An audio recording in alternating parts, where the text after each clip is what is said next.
Hola amigos, ¿qué tal? Stuart here from Spain Speaks with an update video today. We'll have a bit of a chat about what's going on around the country. We'll go into the press and take a look at what's happening there, see if anything catches our attention.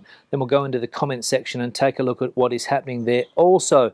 As you can see, back in the garden today, the weather is still good. It's been a bit rainy over the last few days, but the sun is out today, so hopefully I can enjoy some more time in the garden. And as you can see, the plants are still blooming. Now, lots of debate happening in the comment section after yesterday's video, especially about that headline that we saw, that British people in Spain are leaving the country in droves, according to the Mirror. That is, a lot of people questioning newspapers like the Mirror, saying that they are not the most reliable sources for news, a little bit sensationalist, let's say, and not really all that trustworthy. And a few people question the word they use, droves, leaving the country in droves, asking just how many people are they talking about? Are they talking about huge numbers, or are they talking about just the few people that have decided to sell up and leave the country? I also had a comment from somebody in the comment section saying that he has decided to sell up, head back to the UK, not worth having a home in Spain anymore according to him, and other people saying that it's positive that people are selling up and moving back to the UK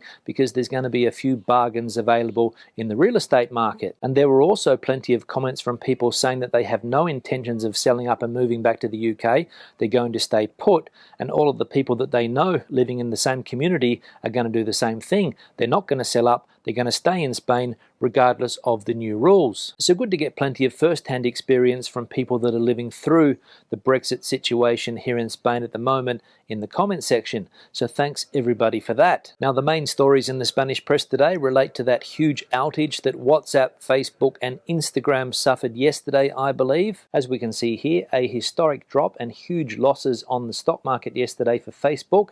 And it says that Mark Zuckerberg lost 6 billion euros yesterday because of the outage, or apagón in Spanish. And WhatsApp here in Spain is a very, very popular application. So millions of people in the country yesterday not able to communicate through that messaging service. But the good news today is that it's back up and running. Now, there's also been an update on the Carles Puigdemont situation, the former Catalonian leader who is in exile in Belgium. He was arrested last week, I think it was in Sardinia in Italy, and apparently Spain tried to get him back, but yesterday the Italian justice system said that that is not going to be the case and they are not going to extradite him to Spain. They said that it's up to the European courts to decide whether or not Mr. Puigdemont has to come back to Spain and face trial. It's not their responsibility to decide. So Mr. Puigdemont, again a free man, able to continue his fight against the Spanish government from Belgium, and I'm sure that his supporters are happy about that, and I'm equally sure that the Spanish government is very disappointed with the result. Now, there were also a few comments yesterday about the money that the Spanish government has come up with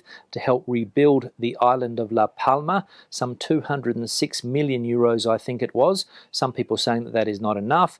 Some people saying that half of that money will disappear before it even gets to La Palma, and other people correcting me on what I said yesterday when I said that Pedro Sanchez is going to put his hands deep into his pockets to find this 206 million. People pointing out that it's not his money, it's public money, and correcting me on that mistake. So I apologize if anybody misunderstood what I meant to say yesterday. Now, I've just had to move my iPad out of the sun because it was getting too hot, and I had a warning sign there telling me that it needs to cool down. And finally, the last piece of news that is dominating headlines here in Spain today is about the Pandora Papers case and all of the Spanish people that have been caught up in this investigation. Apparently, it's the same old story about rich people avoiding paying the taxes that they should be paying and putting their money in offshore accounts. Some of the big Spanish names that feature in the press today and are involved in this case are people like Julio Iglesias, Pep Guardiola, singer Miguel Bosé, who, as we know, is a renowned coronavirus pandemic denier, and former King Juan Carlos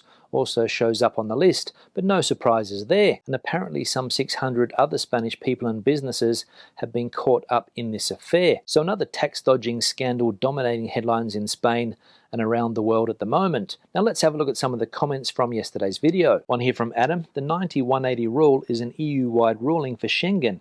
It's outside the remit of any EU government to change it unilaterally. Yeah, Adam, thanks for the comment, and apparently that is the case. It is the rule set by the European Union for people coming from third countries, and remember that the UK is now a third country as far as the European Union is concerned, the same as Australia, New Zealand, Canada, United States, and people can only stay here 90 days in every 180, so a bit of an inconvenience considering how easy it was before. I know that in my personal situation, coming from one of these third countries, Australia, if I go to spend time in another European country, even though I am a resident here in Spain, I can only spend 90 days per 180 in that country. For example, if I go to Portugal, I can only be there for a maximum of 90 days. If I go to France, if I go to Italy, etc. But here in Spain, where I am a resident, I can stay for as long as I like, as long as my residency permit is valid. So the 90-180 rule does apply to all of the Schengen countries, and it's very difficult for individual countries to change that rule. But what the Spanish government does have the power to do is to develop a certain type of visa for people from the UK that have houses in Spain to spend a little bit more time here according to the rules of that visa, if they wanted to do so, I think. One here from Fanjan, really sad to hear about the botellones. Why was there a delegitimization of the police? What did I miss? Yeah, Fanjan, thanks for the comment, and unfortunately the topic of botellones here in Spain, or mass street drinking parties, seems to be dominating headlines recently. And the piece of news that we saw yesterday said that these parties have now gone to a whole new level as far as violence is concerned. I think it was last week or the week before that one of these parties in Barcelona turned into a very nasty event. People got stabbed, businesses got looted, and people turned very violent against the police. We saw yesterday in the news that one of the experts said that there is no way to control these parties anymore. People don't listen to the police. The police have been delegitimized, I think was the word that they said, or basically nobody respects their authority. And this basically is what people are worried about, because when people don't respect the police, anarchy prevails. So the subject of these huge botellones here in Spain is turning into a very, very serious social problem. And another thing they mentioned yesterday is that there doesn't seem to be a political will to get the situation under control. So let's see if politicians, both locally and regionally, are willing to address the problem. And finally, one here from Elizabeth. I don't understand why people expect Spain to be any different from any other country regarding visitors from third countries. As a British immigrant living in Spain with Spanish residencia, when I want to travel to visit relatives in Adelaide, my e-visa imposes very similar restrictions.